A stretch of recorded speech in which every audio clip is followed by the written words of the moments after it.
Hello everyone. तो आज हम पढ़ने वाले हैं what are the different types of forces. तो कौन कौन से टाइप के क्या होते हैं, डिफरेंट फोर्सेस होते हैं। तो पहला टाइप आता है कॉन्टैक्ट फोर्सेस। ये होते हैं पहला आता है कॉन्टैक्ट फोर्सेस। ये क्या होता है? In many situation we find to apply a force on an object. Physical contact is necessary between a body and the object. इसका मतलब क्या हुआ? जब भी आप किसी ऑब्जेक्ट को, कोई भी ऑब्जेक्ट है, उसे पुश कर रहे हो या पुल कर रहे हो, उसमें आपका और उस ऑब्जेक्ट का कॉन्ट्रैक्शन, इंटरेक्शन होना बहुत ज़रूरी है। जैसे फॉर एन एग्जांपल यहाँ पर दे रखा था इसका बॉक्स पुलिंग का और पुशिंग का और लिफ्टिंग का। अब देखिए, आप इसे पुश कर रहे हो तो आपका हाथ है और ये है, तो आपको पुश करने में एक तो इस ऑब्जेक्ट पे फोर्स लग रहा है और आप हाथ से भी क्या कर रहे हो, फोर्स कर रहे हो। अब देखो, आप अब ये ऑब्जेक्ट है, अब इससे आप अपने हाथ से क्या कर रहे हो, पुल कर रहे हो। तो यहाँ पर दो चीज़ें इंटरेक्टेड हैं और कांटेक्ट में है हाथ और एक ऑब्जेक्ट। अब ये देखो, ये वाला हाथ और एक ऑब्जेक्ट, तो दो चीज़ों की मतलब इंटरेक्शन होना, कॉन्ट्रैक्शन होना बहुत ज़रूरी है किसी ऑब्जेक्ट को कॉन्टैक्ट फोर्सेस होने में। ठीक है, तो in many situations we find that to apply a force on an object physical contact is necessary between our body and the object। तो एक फिजिकल कांटेक्ट तो ज़रूरी होता ही है एक ऑब्जेक्ट और हमारे बीच में, और मेनली हमारे हाथ अपने हैंड से ही होता है, क्योंकि आप किसी हैंड से ही पुश करोगे, पुल करोगे, ऐसा तो नहीं आप पैर से करोगे, है ना। तो मेनली वो हमारे बॉडी पार्ट क्या होता है, हैंड होता है, या कुछ और भी हो सकता है, नॉट नेसेसरी, और एक ऑब्जेक्ट। ठीक है, this contact can be direct such as using our hands or the other body parts, और indirect such as using a stick or rope। अब देखिए, मैंने आपको जैसे बताया कि ये कॉन्टैक्ट डायरेक्ट भी हो सकता है, जैसे अपना हाथ और कोई अदर बॉडी पार्ट इस्तेमाल कर रहे हो। ये इनडायरेक्ट भी हो सकता है, जैसे कि आप कोई रस्सी वस्सी से खींच रहे हो। अब देखो, मैंने आपको ऊपर वाली दोबारा फोटो दिखा रही हूँ, ये देखो, ये हाथ से कर रहा है, ये हाथ से कर रहा है, लेकिन ये रस्सी से खींच रही है, तब भी एक कॉन्टैक्ट फोर्स है, क्योंकि लग तो हाथ से प्रेशर रहा है और खींच तो किसी चीज़ से रही है ना, and that is rope, so that comes under contact force. ठीक है, forces of this type which act only when there is a physical contact between the objects are called contact forces। ये बहुत इंपॉर्टेंट लाइन है कि forces जो ऐसे type के होते हैं कि उनके बीच में फिजिकल कांटेक्ट और ऑब्जेक्ट के बीच में ज़रूरी होना चाहिए फिजिकल कांटेक्ट, तो क्या होगा, वो कांटेक्ट फोर्स हो गए। ये और यहाँ से लेके यहाँ तक लाइन। ठीक है, अब आते हैं कांटेक्ट फोर्स के type. Muscular force, an example of contact force is muscular force. एक एग्जाम्पल कॉन्टैक्ट फोर्स का है muscular force. When we perform any physical activity such as walking, running, lifting, pushing, jumping, stretching, the force is caused by the actions of muscle in our body. अब देखिए, muscular force भी क्या है, example है contact force का। Contact force मतलब किसी चीज़ में क्या है, फिजिकल कॉन्टैक्ट आ रहा हो। अब हम कोई भी फिजिकल एक्टिविटी करते हैं जिसमें, जैसे हम कोई भी वॉकिंग ले लें, रनिंग ले लें, लिफ्टिंग ले लें, पुशिंग ले लें, स्ट्रेचिंग ले लें, जंपिंग ले लें, है ना, पुलिंग ले लें, तो ये सब करने में हमारे क्या है, मसल्स की मूवमेंट हो रही है। ठीक है, तो इसे अब देखिए, मूवमेंट ऑफ मसल, एक तो मसल हो गया हमारा बॉडी पार्ट, ठीक है, इंटरनल वाला मसल, और एक ऑब्जेक्ट, अब ये दोनों ही काम कर रहे हैं, तो this comes under the contact force, मतलब मस्कुलर फोर्स। समझ में आ गई। फिर the force resulting due to the actions of muscle is known as muscular force. जो फोर्स हो रहा है हमारी मसल और एक ऑब्जेक्ट के कॉन्ट्रैक्शन के बीच में, तो that is a muscular force. Muscular force occurs when muscle contract and elongate while doing any activity। अब देखो, कॉन्ट्रैक्ट और एलोंगेट। अब एलोंगेट आपके लिए एक नया वर्ड है, ठीक है, एलोंगेट आपके लिए क्या है, एक नया वर्ड है। एलोंगेट का मतलब और कुछ नहीं होता है, ये होता है कॉन्ट्रैक्ट, और एलोंगेट मतलब रिलैक्स। कॉन्ट्रैक्ट मतलब होता है कभी सिकुड़ जाना, और रिलैक्स मतलब होना कि ऐसे करके। ठीक है, तो मसल ऐसे ही काम करती है, पहले कॉन्टैक्ट होती है फिर रिलैक्स होती है, यही एक्शन होते हैं मसल का। ठीक है, जब हम कोई एक्टिविटी करते हैं तो एनिमल, बर्ड, फिश और insect use muscular forces for movement and survival. कोई सी भी एनिमल ले लो, बर्ड ले लो, फिश ले लो और इंसेक्ट ले लो, ये सब मस्कुलर फोर्स करते हैं अप्लाई मूवमेंट और सर्वाइवल के लिए। ठीक है, ये सब चीज़ें देख सकते हैं। Human used the muscular force of some animal to carry out many task for a long time. अब क्या है, ह्यूमन क्या इस्तेमाल कर रहे हैं, muscular force of some animal to carry out many task for long time. अब देखिए यहाँ पर मस्कुलर, यहाँ तो ये जो लोग हैं तो बैठे ही हैं, मस्कुलर फोर्स किसकी लग रही है, हॉर्स की, है ना। यहाँ पर किसकी लग रही है, बुल की। तो ये क्या लग रही है, ये एनिमल्स का मस्कुलर फोर्स लग रहा है कोई काम करवाने के लिए, ठीक है, कुछ वर्क करवाने के लिए किसका मस्कुलर फोर्स लग रहा है, एनिमल्स का, ठीक है। तो muscular force of animal to assist with human task को निपटाने के लिए क्या कर रहे हैं, एनिमल वर्क कर रहे हैं और मस्कुलर फोर्स इस्तेमाल कर रहे हैं। फिर अब आता है एक एवर हर्ड ऑफ भी है एक बॉक्स, इसे भी पढ़ लेते हैं। Muscular force plays an important role in many functions inside a body too. अभी जब मस्कुलर फोर्स है हमारी बॉडी के अंदर भी बहुत सारे इंपॉर्टेंट रोल प्ले करता है, जैसे कि this force help us chew food and push it through the alimentary canal during the process of digestion. अभी मस्कुलर फोर्स क्या है, हमें हेल्प करता है खाना च्यू करने के लिए और उसे पुश करने के लिए, हमारी एलिमेंट्री कैनाल मतलब हमारे जो फूड पाइप होता है उसके अंदर खाना पुश करने के लिए और प्रोसेस ऑफ डाइजेशन लगाने के लिए इस्तेमाल होता है मस्कुलर फोर्स हमारी बॉडी के अंदर भी। The expansion and contraction of our heart muscle allow the blood to circulate. अब क्या है, नॉट ओनली वो हमें खाना ही पहुंचाने के लिए हेल्प करता है, हमें वो जो हमारा हार्ट है, ठीक है, जो हमारा हार्ट है उसकी कार्डियक मसल आपने सुना है, वो भी क्या करती है, कॉन्ट्रैक्ट करती है, रिलैक्स करती है, उनका एक्सपेंशन होता है, वो भी हमारे ब्लड सर्कुलेट करती है। और हार्ट तो एक मेन ऑर्गन है हमारी बॉडी का जो हमें सर्वाइवल के लिए बहुत एसेंशियल होता है। अब आता है friction. What is a friction? Friction, a ball rolling on a flat ground stops on its own after some time. If we stop pedaling our bicycle on a flat road, it slows down and comes to a stop, है ना। इसका मतलब है जो ball अपने flat ground पे role होती है वो अपने कुछ ही देर बाद, ये देखिए जैसे हमारा ये फ्लैट ग्राउंड है, यहाँ पर क्या है, हमारी बॉल रोल कर रही है, कुछ देर बाद तो वो रुक जाएगी ना, चाहे आपने कितना ही उसे फोर्स दिया हो, कुछ देर बाद तो रुकेगी ना। अगर हम अपनी साइकिल को पेडल करना बंद कर दे तो कुछ देर बाद तो वो रुकेगी ना, अगर फ्लैट रोड हुई तो। अगर ऐसी रोड हुई तो चलती रहेगी, लेकिन अगर फ्लैट रोड हुई तो ख़त्म हो जाएगा कुछ देर बाद, है ना। इट्स और फिर क्या है, if the road is rough it stop sooner than on the smoother road. अगर जैसे ये तो देखो पहले दो हम लेते हैं, ये नॉर्मल वाली और थोड़ी ये रफ है, ठीक है, ये रफ है थोड़ी सी। तो अब क्या बोलना चाह रहे हैं यहाँ ये लोग कि अगर हमारे पास एक क्या होगा, स्मूथ सरफेस होगा, ये है हमारा स्मूथ सरफेस और ये हमारा क्या है, रफ सरफेस, ठीक है, ये रफ सरफेस है। अगर स्मूथ सरफेस होगा और अगर हम कोई साइकिल पेडल कर रहे हैं तो ये चलेगी और कुछ देर बाद रुक जाएगी अगर हम पेडल नहीं कर रहे, इफ़ वी स्टॉप पेडलिंग, ठीक है, अगर हम पेडल नहीं कर रहे, ठीक है। फिर अगर देखे जाए रफ सरफेस पे जो हमारी साइकिल है वो रुकेगी, अगर हम पेडल करना बंद कर दें तो ये ज़्यादा देर में क्या है, रुक जाएगी, ये ज़्यादा देर में रुक जाएगी और ये थोड़ी देर बाद डिस्टेंस में आके रुक रही है। So this is the difference between smooth and rough surface, दोनों का बहुत अच्छा डिफरेंस पड़ता है, ठीक है। फिर you must have came across many such experience what causes the change in the speed of an object in such situation। अब ये एकदम रुक जाना, किसी स्पीड, कोई स्पीड एकदम हल्की हो जाना, ये कैसे हो रहा है ना, ये कैसे हो रहा है।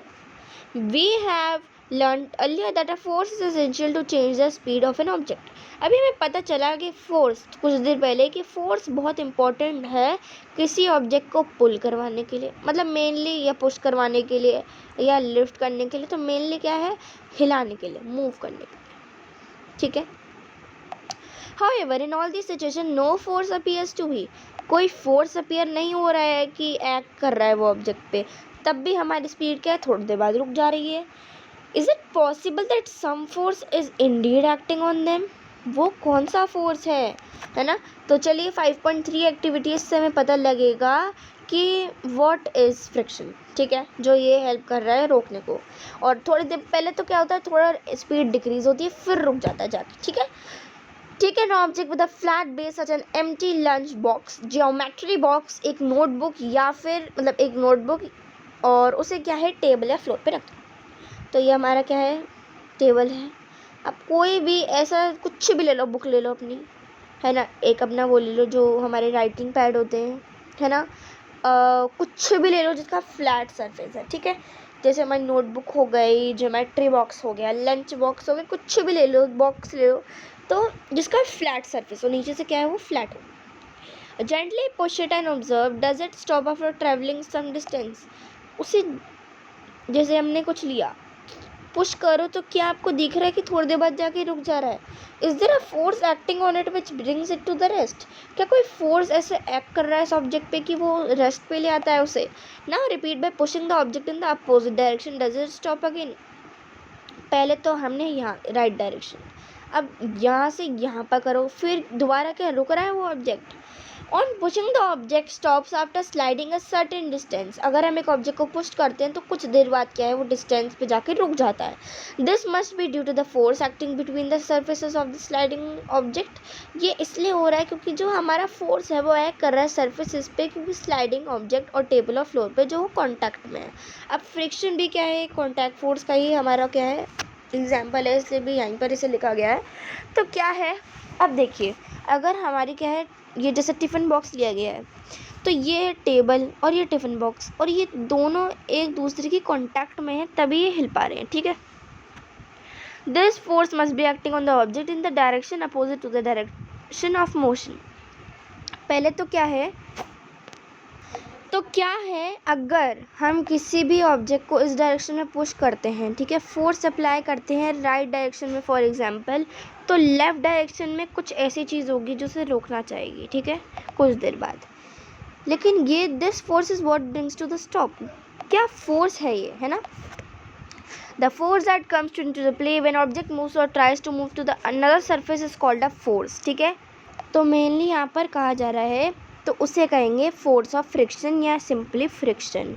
जब कोई ऑब्जेक्ट यहाँ पर मूव कर रहा है तो यहाँ से उसे कोई रोकना चाहेगा कुछ देर बाद, विच इज़ कॉल्ड फ्रिक्शन, ठीक है, या फोर्स ऑफ फ्रिक्शन। बात करें अगर कोई ऑब्जेक्ट यहाँ से जा रहा है तो कुछ देर बाद वो यहाँ से फोर्स अप्लाई होगा, that is also called friction, okay. This is what it is friction. The force of friction is a contact force since it arises due to the surfaces in contact। अब friction भी क्या है, contact force है, क्योंकि दो subject क्या है, दो सरफेस क्या है, कॉन्टैक्ट में है। जैसे हमने टिफ़िन बॉक्स लिया और उसके नीचे है टेबल, उसे स्लाइड कर रहे हैं हम, तो अगर हम हैंड से पुश कर रहे हैं तो हैंड तो हमारा एक सब्सटेंस, एक वो हो गया, एक चीज़, ठीक है, एक ऑब्जेक्ट हो गया उसे राइज करने के लिए, एक टेबल हो गई, टिफ़िन हो गया, तो ये सब चीज़ें होती हैं। Friction arises due to the irregularities in two surface in contact. तो फ्रिक्शन तब आता है जब कोई भी दो सरफेसेस के अंदर क्या हो, दोनों के बीच में इरेगुलरिटीज हो। Even surfaces which appear smooth have a large number of minute irregularities. अब क्या है, देखते हैं तो कुछ सब्सटेंस की बिल्कुल स्मूथ है, लेकिन उनके अंदर भी बहुत छोटे छोटे, जो दिखते भी नहीं हैं, छोटे छोटे क्या होते हैं, उनके अंदर माइन्यूट इरेगुलरिटीज़ होती हैं। जब व्हेन प्लेस्ड इन कॉन्टैक्ट, जब उन दोनों को एक साथ रखा जाता है, the irregularities are two surfaces lock into each other and oppose any effort to move one surface over each other. अब देखिए इसका मतलब क्या है, इसका मतलब क्या है, अगर ये देखिए, अगर ये कोई है, तो ये अगर हम माने ये टेबल थी और ये हमारा टिफ़िन बॉक्स, ठीक है, जैसे हम मूव कर रहे थे, अगर इसके बीच में भी कोई इरेगुलरिटीज़ है टिफ़िन बॉक्स के अंदर, इनके इसके बीच में भी इरेगुलरिटीज़ हैं, तो ये बीच में क्या होगा, लॉक होगा। अब देखो ये, ठीक है, ये अब अगर ऐसा ही सेम कोई यूं करके ऑब्जेक्ट रख दिया जाए तो ये तो अंदर लॉक हो जाएंगे, है ना, तो ये लॉक होना दिखाता है कि फ्रिक्शन टेक प्लेस करता है। तो ये बोल रहे हैं, does this mean that the force of friction will be greater if the surfaces are rough. तो इसका क्या मतलब है कि क्या फोर्स ऑफ फ्रिक्शन, मतलब फ्रिक्शन ज़्यादा होगा कि जब सब्सटेंसेस रफ हैं, सरफेसेस रफ हैं। अब इसके लिए क्या करते हैं, हम एक एक्टिविटी करते हैं जिससे हमें बेटरली समझ आएगा। ऑब्वियसली फ्रिक्शन ज़्यादा होगा रफ़ सरफेसेस पे।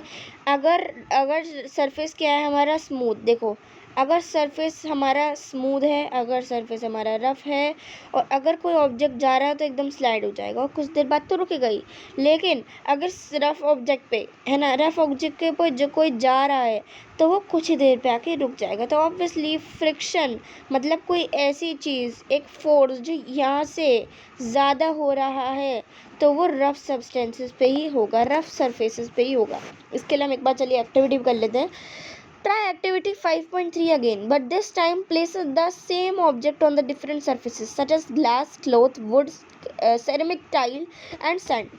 Does the object stop after traveling the same distance as in as in activity 5.3? Does the object stop at the same distance on all the surface? अब देखिए, अगर हम object को glass पे रख देंगे, ग्लास क्या है, एक स्मूथ सरफेस है, ठीक है. What is glass? Glass is a smooth surface. Glass एक स्मूथ सरफेस है, तो इरेगुलरिटीज कम होंगी, मतलब फ्रिक्शन भी क्या होगा, हमारा कम होगा. फ्रिक्शन कम होगा तो ऐसे जाएगा सब्सटेंस, ऐसे, और कुछ देर बाद आके रुक जाएगा, ठीक है. अगर बात करें क्लॉथ, क्लॉथ एक मेरे हिसाब से एक रफ सब्सटेंसेस है ना. क्लॉथ क्या है, रफ है सरफेस, तो उस पर थोड़ी देर बाद जाके ही रुक जाएगा, मतलब मेनली तो जाएगा ही नहीं, थोड़ा सा जाएगा. वुड भी क्या है, एक रफ सरफेस है, तो थोड़ी देर बाद जाएगा, फिर कम डिस्टेंस पे रुक जाएगा. सेरेमिक टाइल हमारी स्मूथ होगी, उस पर ज़्यादा देर जाके रुकेगा. सैंड क्या है, हमारी रफ होगी, ऑब्वियसली इनके अंदर पार्टिकल्स होते हैं बहुत सारे, तो ये इतनी से डिस्टेंस पे आके रुक जाएगा या हिलेगा ही नहीं. Does the object stop at the same distances? तो क्या हर एक ऑब्जेक्ट पे सेम लग रहा है फ्रिक्शन? नहीं, हर एक ऑब्जेक्ट पे गलत अलग अलग लग रहा है. जैसे आप एग्जांपल ले लो, ग्लास दे रखा है आपने और एक दे रखा है सैंड, तो सैंड और ग्लास पे टोटली अलग फ्रिक्शन लग रहा है, क्योंकि सैंड में इरेगुलरिटीज बहुत ज़्यादा है और ग्लास में हम देखें हाल का है ही नहीं. For different surfaces the object stops moving after different distances, so we can say the force of friction depends upon the nature of a substance. Very important, like friction is greater on the rough surfaces. Friction क्या है, greater है rough substances, rough surfaces पे, और friction कम है smooth surfaces पे. बहुत very clear, that is very clear. Now comes a step further. Does the force of friction acts only if the object are moving on a solid surface? क्या ये force of friction तभी काम करता है कि solid surfaces पे काम कर रहा होता है? ये तो हमने सोचा ही नहीं यार. अगर क्या फोर्स ऑफ फ्रिक्शन बस उसी पे काम करेगा कि बस सॉलिड होता है सरफेस? क्या लिक्विड पे भी कर सकता है काम? तो this is a theory, let's see. What about objects moving through liquids and gases? क्या लिक्विड पे करेगा, गैसेस पे करेगा? Air, water and other liquid also exert force on friction on the objects moving through them. Hence the objects such as aeroplanes, ships, boats and high-speed trains are designed with specific shapes to reduce the force of friction due to the air or water around them.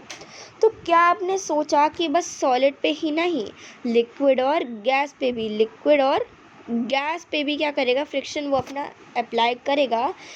जैसे कि आप देख सकते हैं aeroplane ऐसे होता है narrow. Boat कैसी होती है, ऐसी होती है आगे से, जैसे कि वो पानी को क्या है साइड में से और एयर को क्या है साइड में से हटा दे, ठीक है. So that is the thing, क्योंकि फोर्स ऑफ फ्रिक्शन वो क्या है अपोजिट साइड में लगाएगा, है ना. अब ऐसा होता तो हम क्या होता है, हवा ऐसी हवा ही आती रहती, तो इसीलिए क्या होता है एरोप्लेन का मुँह ऐसे होता है आगे से, ठीक है, ऐसे नैरो, ठीक है, यूँ करिए. अब बोट का मुंह तो आपने देखा ही होगा, ऐसे करके होता है, तो यहाँ से तो ये नैरो हुआ है ना. So that is the reason. Okay, now let's come to the non contact forces. अभी हमने पढ़ा था कॉन्टैक्ट फोर्सेस. कॉन्टैक्ट फोर्सेस में कौन कौन से आते हैं? तो कॉन्टैक्ट फोर्सेस में आते हैं मस्कुलर फोर्स और एक फ्रिक्शन, ठीक है. मतलब किसी ना किसी फिजिकल कांटेक्ट के साथ ही फोर्सेस हो रखे होते हैं, मस्कुलर और फ्रिक्शन. अब देखते हैं non contact force. There are forces whose effects can be experienced even if the object are not in contact. अब भाई सोचो, अगर आप किसी ऑब्जेक्ट को पुश नहीं कर रहे, पुल नहीं कर रहे अपने हाथों से, किसी रस्सी से, किसी स्टिक से, है ना, तो कैसे ऑब्जेक्ट मूव करेगा? क्या ये सोची बात, कैसे ऑब्जेक्ट मूव करेगा? That is a big mystery for us. लेकिन अभी हम पढ़ेंगे चैप्टर तो तुरंत समझ में आएगा. These forces are called non contact forces. Let us learn more about. भाई जल्दी बता दो more about contact non contact force. कि भाई अगर हम किसी पे कुछ हाथों से, बॉडी पार्ट से, रस्सी से, स्टिक से फोर्स लगा ही नहीं रहे हैं, तो वो ऑब्जेक्ट मूव कैसे कर रहा है? मैं बताती हूँ कैसे. आपने मैग्नेट्स देखी है, मैग्नेट्स मैग्नेट्स का होता है नॉर्थ और south pole. We know that when north and north, these are like poles. South and south, these are also like poles. But north and south, these are unlike poles. North और north जब मिलेंगे, they will repel each other. They will go away from each other. South मिलेंगे, they will repel each other. They will go away from each other. When there will be north and south, they will attract each other. लेकिन अभी हमें north और south का कुछ नहीं करना, ठीक है. अभी हमें नॉर्थ और साउथ का कुछ नहीं करना. अभी हम देखेंगे अनलाइक पोल्स. अब देखो, बहुत इम्पोर्टेंटली, बहुत अच्छी तरीके से बताऊंगी मैं आपको. मैग्नेट यहाँ मानते हैं उसका नॉर्थ पोल है, यहाँ भी उसका हम क्या रख रहे हैं, मैग्नेट का नॉर्थ. ये एक दूसरे पे यूं यहाँ ऐसे करके क्या है, फोर्स अप्लाई कर रहे हैं. तो ये क्या है, दूर भाग रहे हैं इस उधर से. अब देख सकते हो ये एक दूसरे से चिपक भी नहीं रहे, तो they are not in contact. ये तो कॉन्टैक्ट में भी नहीं है और ये फोर्स भी अप्लाई कर रहे हैं. So this is an example of non contact force. मेरे हिसाब से इसकी एक्टिविटी भी दे रखी है. यस, सो यहाँ पर एक्टिविटी भी दे रखी है जो सेम मैंने समझाया, तो अब अच्छे तरीके से आएगा ना समझ. तो magnetic force. Do you remember learning about magnet in the chapter exploring magnet and curiosity grade 6? क्या आपको याद है कि ग्रेड 6 में भी आपने मैग्नेट का चैप्टर पढ़ा था? We learn that a magnet attracts object made up of magnetic material. भाई ऑब्वियसली मैग्नेट है तो मैग्नेट वाले ऑब्जेक्ट ही अट्रैक्ट करेगी, है ना. ठीक है. When two magnets are brought close to each other like poles, north north, south south, they repel each other, while unlike pole north south attract each other. अभी मैंने बताई ये बात. In an earlier chapter of this book, we also learned about electromagnets, which behave like magnets. Attraction and repulsion between objects are also a form of push and pull. That is a force. So अब क्या है, अभी हमने electromagnet के बारे में पढ़ा था, यहाँ पर उसका कोई मतलब नहीं है, लेकिन तब भी इलेक्ट्रोमैग्नेट भी क्या है, बिहेव्स लाइक अ मैग्नेट. ठीक है. अट्रैक्शन भी होता है, रिपल्शन भी होता है ऑब्जेक्ट्स के बीच में, पुश भी होता है, पुल में भी होता है. This is a force. क्या आप मैग्नेट के बारे में रिकॉल कर पा रहे हैं कि कैसे वो किसी और मैग्नेट के ऊपर फोर्स अप्लाई करती थी और कॉन्टैक्ट में भी नहीं होती थी? एज आई टोल्ड यू, अगर आप किसी भी मैग्नेट को ले रहे हो और एक क्या है, लाइक पोल से मिलवा रहे हो, तो obviously they repel each other और वो कॉन्टैक्ट में भी नहीं होंगे, फोर्स भी दिखाएंगे, है ना. अब ओके, चलिए इसको टेस्ट भी करते हैं तो मज़ा भी आएगा, है ना. टेस्ट करते हैं. Let us test. Take 2 rings magnets and a wooden stick. एक दो ऐसी वाली क्या ले लो, मैग्नेट ले लो. ऐसे 2 रिंग वाली मैग्नेट, यूँ ये वाली है ना, ये वाली मैग्नेट, और एक वुडन सी ब्रॉड सी थोड़ी ना ऐसे सिलेंड्रिकल शेप वाली क्या ले लो, एक वो ले लो, rod, wooden stick. While holding the stick in a vertical position over a wooden table, insert 1 ring magnet onto the stick. अब क्या है, ऐसे एक वो ले लो, इसमें क्या है, नीचे एक डाल दो रिंग मैग्नेट, ठीक है, इंसर्ट कर दो. अब क्या है, दूसरी रिंग मैग्नेट डाल दो, such that the like poles of 2 magnet face each other. अब देखो, आपको अगर पता है कि कौन सा नॉर्थ पोल है, कौन सा साउथ पोल है, तो आपने जो वजह से नीचे वाली मैग्नेट डाली थी, अगर ऊपर उसका नॉर्थ फेस कर रहा है तो ऐसे डालो ऊपर वाली मैग्नेट कि वो भी नॉर्थ फेस करे. देखो, ये जो नीचे वाला होगा, नीचे वाला ये नॉर्थ होना चाहिए और ये नॉर्थ होना चाहिए. अब ये आपके ऊपर डिपेंड करता है. अगर आपने ये साउथ लिया था तो ये भी साउथ होना चाहिए, because we know that like poles repel each other, तभी फोर्स अप्लाई होगा. अगर यहाँ पर हम ले लें नॉर्थ, यहाँ पर ले लें साउथ, दे विल क्या है, attract each other, which will show कि भाई कोई फोर्स हो ही नहीं रहा ना, है ना. तो does the second magnet stay floating above the first magnet? अब देखो क्या है, सेकेंड मैग्नेट, ये फर्स्ट थी, ये सेकेंड है, तो क्या ये दोनों एक दूसरे फ्लोट कर रही हैं? Yes. Try pushing the second magnet down gently, do you feel a force on it? अब देखो, ये जो सेकेंड मैग्नेट है, इसे ना नीचे पुश करने की कोशिश करो, ये ऑब्वियसली नहीं होगी, लेकिन आपको फोर्स फील होगा, है ना. Now reverse the poles of both the magnet. Does the second magnet still remain floating? अब देखो, अगर पहले आपने लिया था नॉर्थ नॉर्थ, मैं फिर बता रही हूँ, अगर आपने पहले लिया था नॉर्थ नॉर्थ, अब इसे उल्टा कर दो, क्या कर दो, इन दोनों को उल्टा कर दो, दोनों को उल्टा करने को बोल रही हूँ। ये हो जाएगा साउथ, ये हो जाएगा south. Now again they will repel each other as they are like poles. We find that a magnet can exert force on another magnet without being contact with it. अब कोई भी कैसी मैग्नेट एक्सर्ट कर सकती है push मतलब force without being contacted. The force exerted by a magnet on another magnet or magnetic material is called magnetic force. Such since a magnet can exert a force from a distance without being contact, it is called a non-contact force. समझ में आ गई? फिर तो हमने अभी पढ़ लिया है नॉन कॉन्टैक्ट और कॉन्टैक्ट फोर्स, और उसके क्या पढ़ लिए हमने, टाइप्स भी पढ़ लिए हैं। तो अभी आज मैं आपके लिए बस इतना ही लाई हूँ। और नॉन कॉन्टैक्ट तो कॉन्टैक्ट भी पढ़ लिया है हमने, फ्रिक्शन भी पढ़ लिया है, मस्कुलर फोर्स भी पढ़ लिया है, मैग्नेटिक फोर्स भी पढ़ लिया है। So that's all for today students. मिलती है अपनी अगली वीडियो में। चिल देन बाय, और सब्सक्राइब और लाइक करना मत भूलिएगा। कमेंट में कोई भी डाउट हो रिलेटेड टू कोई भी part in this chapter, I am always ready to help you guys. तो विदाउट झिझक मुझसे कोई भी क्वेश्चन पूछना है कमेंट में, I am here to help you guys. तो चलिए मिलते हैं अपनी अगली वीडियो में। Chill then bye.